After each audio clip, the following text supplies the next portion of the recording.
With Chapter 1080 revealing Garp's true power, especially at his old age, I've been hearing a lot of slander on my boy Blackbeard, saying Blackbeard's not going to be able to take Garp back. Blackbeard's not going to be able to fight Garp. And I think that is such a flawed argument. I think that Garp, yes, he is strong, especially in his old age. He's not where he was in his prime, but he's still strong.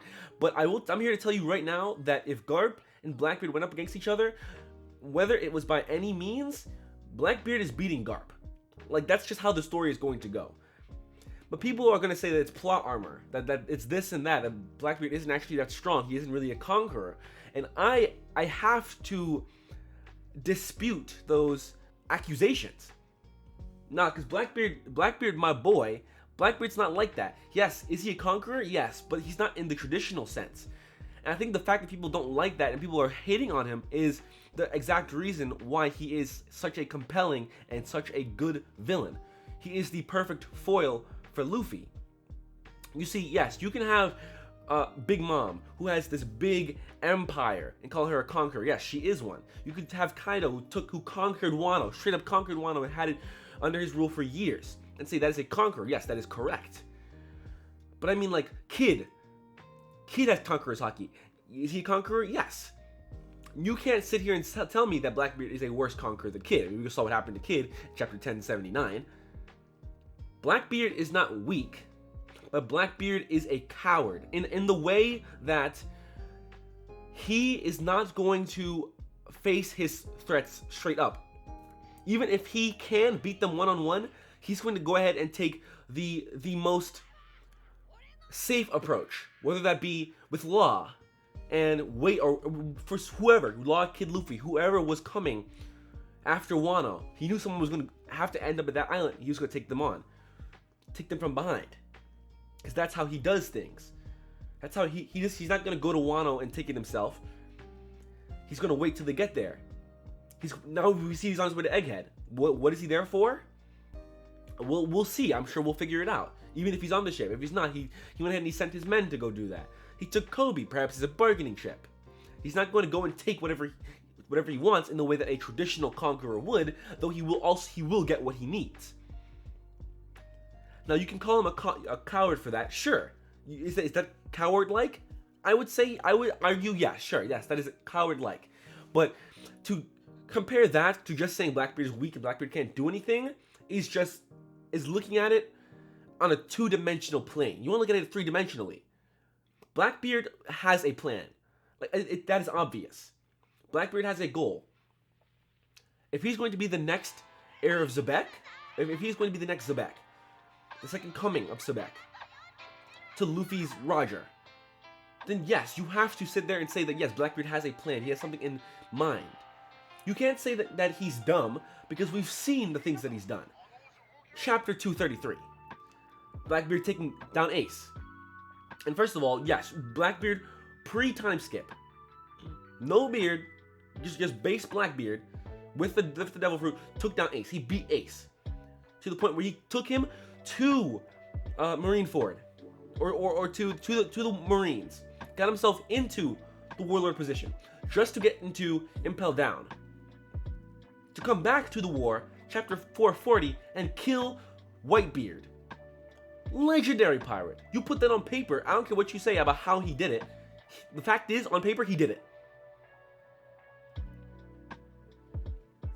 Look, I understand. I understand the hate for Blackbeard. I understand it, but I think that hate is not is a hate from a good spot. Because that is the hate that someone like him should be getting. In the WWE, we would call that good heat. He's getting booed, not because they hate him as a wrestler, but because he's doing his job so well.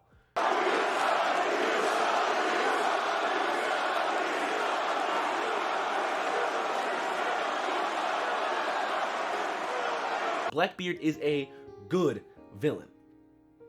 You want to hate him. I think 9 times out of 10, you can say that you hate Blackbeard more than you hate Kaido. Because in the way Kaido did things, in a certain way, you have to sit there and go, oh my gosh, this is so awesome. Because what Kaido's doing is so awesome, because it is in the same way that Luffy would do things, and the protagonist would do things, which is a different type of foil. Kaido is Luffy's foil in the way that they went the same way, but their paths diverged in their morals and in what they were doing specifically when it comes to conquering. Which is sort of the same thing with him and Blackbeard, with Luffy and Blackbeard, but it's in such a diverging path earlier than with Luffy and Kaido, in which Blackbeard does things that Luffy would straight up say, that's not how you're supposed to be doing things. Kaido would say, that's not how you're supposed to be doing conquering. There's a reason that Shanks is looking out for this guy. If he was weak, you think Shanks wouldn't just pull up on him? Whether you like it or not, the 3 lines across Shanks' eye came from Blackbeard. And Blackbeard's like that. He's like that. I don't know what to tell you. He's like that. In the chapters to come, will we see Blackbeard? Maybe not. I think we're gonna see a beaten Law though. And when Blackbeard pulls up and says, you know what's going down. You know what's going down. I mean, that's just what's happening. The hatred for Blackbeard. You can't hate him like he is a bad written character, because he's not a bad written character, because the hatred comes from a specific point of his character. So you can understand, you can see, you can look at it and say, I hate Blackbeard because he does things this way. And I like Luffy because he does things this way. And Blackbeard doesn't do it the same way that my main character does it, so I hate Blackbeard. Yet you can't argue and say Blackbeard is doing it wrong, because he's successful.